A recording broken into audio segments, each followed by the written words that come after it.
is officially my best mid-game Enshrouded Warrior build, and he is extremely fun to play. I'm going to show you all the skills, crafting, and everything you need to know, but it allows me to tank and deal massive amounts of damage, basically anywhere in Enshrouded, even at only level 14. Now these skills are skills you definitely want to take early for quality of life sake in the game, which are Lumberjack, Quality Gear, and Mason for all of your tools and being able to be much more efficient with them. And then Merciless Attack and Power Parry. Merciless Attack is a huge damage attack you can do on enemies by overpowering them. To overpower an enemy, all you need to do is fill their stun bar. You can either do that by attacking an enemy while they're blocking or by parrying their attacks. You can see that stamina bar here going up.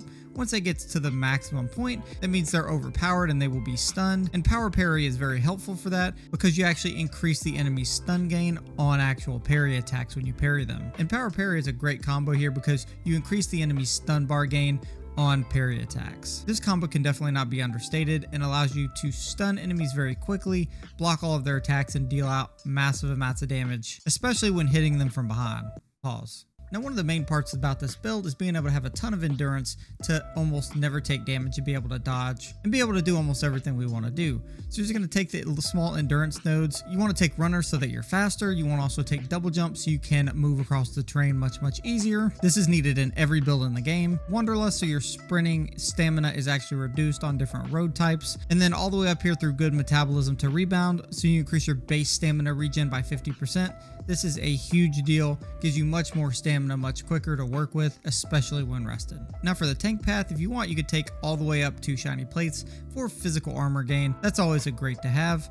For the warrior path, you could take this constitution to warrior's path for additional melee damage. And again, you want to take all of these as much as you can for extra damage bonus. Again, depending on the weapon you like to use, this does blunt damage by 10% and cutting damage by 10%. So whatever your primary weapon is, I just went with 2 in both because most weapons are split between the 2. And then the barbarian path, you want to take 2 heavy-handed, so your enemy's stun bar is increased by an extra 20% when you block, again giving you that overpower ability much quicker. Then you'll take the strength and constitution, right the breach, so when you break a block with melee attacks, the target's actually going to suffer 100% more melee damage for 2 seconds, meaning when you hit them with that merciless attack, you're instantly going to do double the damage from this skill alone. Shockwave is also a great skill once you're able to unlock it, because once you overpower an enemy, it's going to shoot out a shockwave, get enemies away from you a little bit so you can do your merciless attack in peace and not just get wailed on while you're doing it. And depending on your favorite weapon type, if you like to use two-handed hammers, you're going to want to go for Blood Rage.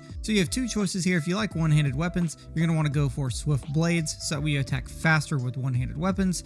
And again, with two-handed weapons like two-handed hammers, you want to go into heavy specialization so you attack faster with those. But you basically want this anyways, because one skill you always want is Blood Rage if you're running a melee build, specifically because in big groups of enemies, when you kill an enemy within 10 meters with a melee weapon, the damage for your melee weapons is going to be increased 20%. That is huge and a great bonus on top of what we already have, meaning you're going to be dealing even more damage than before. Now there's a couple other skills here, but those are the primary ones you'll want, and you'll be running a great build. So there's a couple things you always need. Obviously, you always need to be rested, so you get that increased stamina maximum and regeneration. And you also want to be carrying grilled game or some sort of meat for the constitution bonus, because that's going to give us 150 extra constitution. You can see by eating this, my health is going to go up a pretty drastic amount. Additionally, you can make things like chicken soup that give you a +4 constitution and 1 dexterity for 40 whole minutes, or something else like chamomile tea for the health regen and endurance,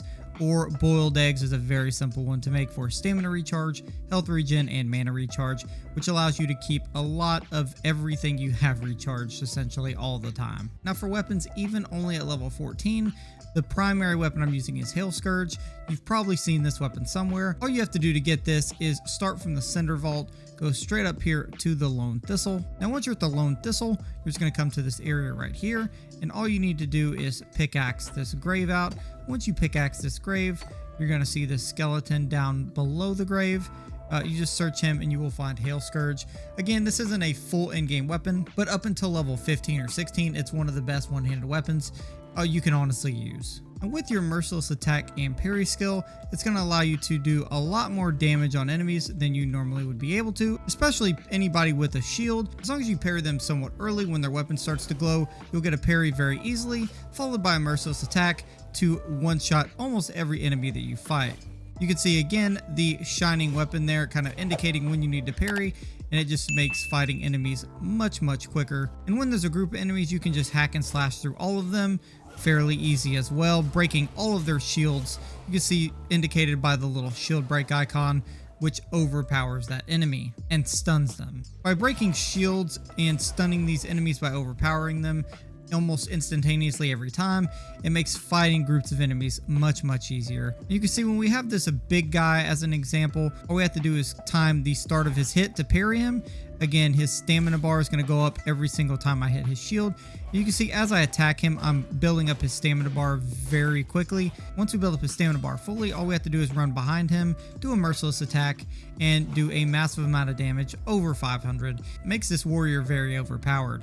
Now next is the guillotine, and you can see I got this from wandering around the area known as the Pike. So the Pike is up here a little northeast of the ancient spire for Revelwood, and upon running around up here there are lots of chests scattered, specifically one right in this area that's very easy to access because it's right out in the open. It's a golden chest and it usually gives you very good weapons. This is where I actually unlock the guillotine and is a great two-handed axe. And one thing to keep in mind here is your two-handed axe does do more damage. So once you get to the point where you're parrying an enemy and stunning them or overpowering them, if you actually switch to your two-handed axe and do a merciless attack with that, you're gonna actually do a lot more damage than if you were doing it with your one-handed weapon, because clearly your one-handed weapon does less damage. This warrior build, combined with the ability to break shields so instantly, literally allows you to just hack and slash through big groups of enemies, break all their shields, overpower them constantly, and just basically run right through everybody. And it allows you to build up a ton of XP, level quickly, and it's actually pretty fun to play, especially against harder bosses, because it is a little bit of a challenge in some respects. Now, if you do want a legendary weapon, you can go straight to this ancient spire for the Low Meadows and travel right up here to the South Caravan, just directly south of this large mountain. All you have to do is dive straight down here, and once you get down here you will see the Vuka Brawler. All you have to do is kill him a certain number of times, and eventually he will drop Jasmina's legendary axe. The last part of this build is having a wand, specifically if you can get it a fire-based wand. This is because the fell or enshrouded enemies are going to be vulnerable to fire. It's going to help you deal a lot of damage in those areas, especially when fighting bosses. For instance, even with the Vuka Brawler, really the only thing that can kill me of his attacks is this large slam that he does, which can essentially one-hit you depending on your character type. Now, by having a wand and a fire wand, I am very effective against him and a lot of enemies in the game, and allows me to stay at a distance and fight him pretty consistently without having to worry about him just one-shotting me over and over again. I mean, I can clearly do a bunch of damage if I come straight in here and start attacking him, but you can see it is going to do a lot of damage to me no matter what class you're playing, which is why the wand is so effective in general. And some of you may think this is cheesy, but I have no shame, so... And again, by killing that Vuka Brawler, you can see we got Jasmina's axe. This is probably like my fourth one, so it's very easy to get.